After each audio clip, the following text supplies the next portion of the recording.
Good evening, I'm Sarah. We're looking at Washington, D.C. tonight, but not the one you typically see in the headlines.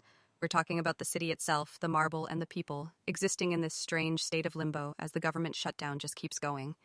And I'm Mike. It really is a tale of two cities right now, isn't it?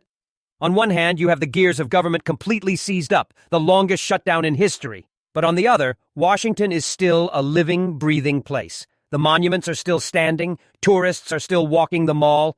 It's a very surreal contrast. It is. When you look at the images coming out of the city, the sheer grandeur is still there. You see these wide shots of the U.S. Capitol, from the east front, from the west front, down Pennsylvania Avenue.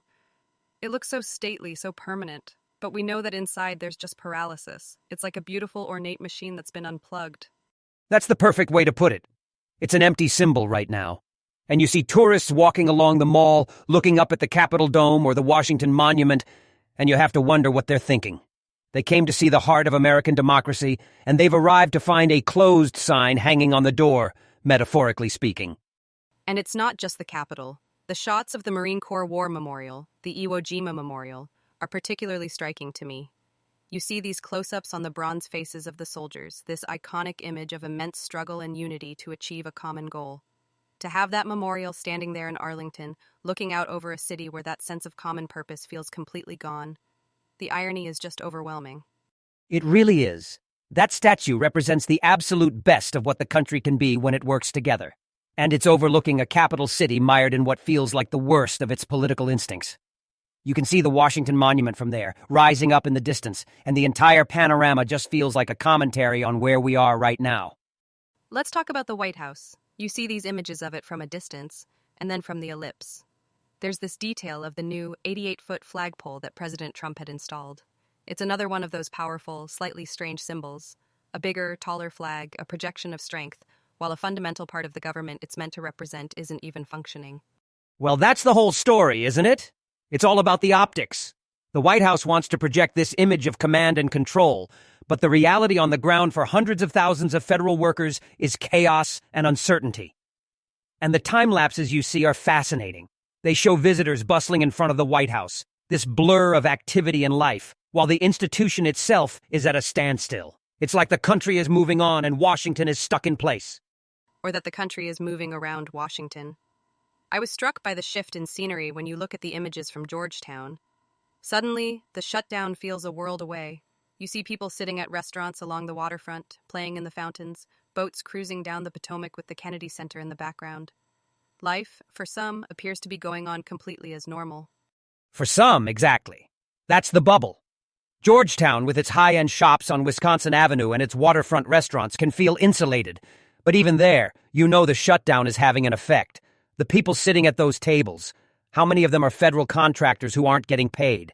How many restaurant owners are seeing fewer lunch crowds because federal employees are staying home? It looks normal, but I guarantee you the anxiety is simmering just below the surface. That's a fair point. It's an illusion of normalcy, not the real thing. But people are still trying to find it. They're walking the steps of the Lincoln Memorial, looking at that solemn, seated figure who presided over the country's greatest division. You can't help but draw parallels. You see people walking past the quiet, reflecting pool, or along the stark black granite of the Vietnam Veterans Memorial. These are places of heavy, somber reflection. And that's what makes the shutdown feel so trivial in comparison, and yet so damaging. These memorials honor sacrifice on a monumental scale. The Lincoln, the Jefferson, the Vietnam Wall. They are all about service and the cost of preserving the nation. And the current political battle, which has furloughed the very people who maintain these sites and serve the country in other ways, feels like such a profound departure from those ideals. It really does. You even see these beautiful, almost poetic time lapses of the monuments at night or at dusk, the Jefferson Memorial reflected in the tidal basin. The city's beauty is enduring. It was there before this squabble, and it will be there long after. But right now, that beauty is serving as a backdrop to dysfunction. And what a backdrop! There are even shots of the 4th of July fireworks, from a time when things felt, I don't know, a little more unified. Seeing those explosions of light behind the Washington Monument now feels nostalgic, like a memory from a different era, even if it was just last year. It was a celebration of the nation, and right now the nation's government can't even agree to pay its bills. It highlights how quickly the mood can change. The city is a constant, but the politics are volatile. One minute it's a symbol of celebration, the next it's a symbol of gridlock. And the people are caught in the middle. The tourists trying to have a vacation, the kids playing in the fountains in Georgetown, they're all just living their lives against this backdrop of political failure. And that's what will be remembered. This won't be just a political footnote. It's the longest in history. It's a period where the basic functions of American governance were put on hold. The images of these iconic, powerful buildings standing silent and empty will be the lasting portrait of this moment. It's a quiet testament to a very loud and damaging political fight. It seems the core takeaway is this incredible dissonance. You have these monuments built to embody unity, endurance, and sacrifice, and they are currently the backdrop for division, stubbornness, and a political stalemate that is hurting real people. The city itself, in all its stone and marble, remains beautiful, but it's a beauty that feels haunted by the political paralysis gripping it. Absolutely. The foundation is strong, but the house is in disarray. Well, that's all the time we have for today. Thanks so much for tuning in. We'll be back soon with more analysis. Until then, stay informed.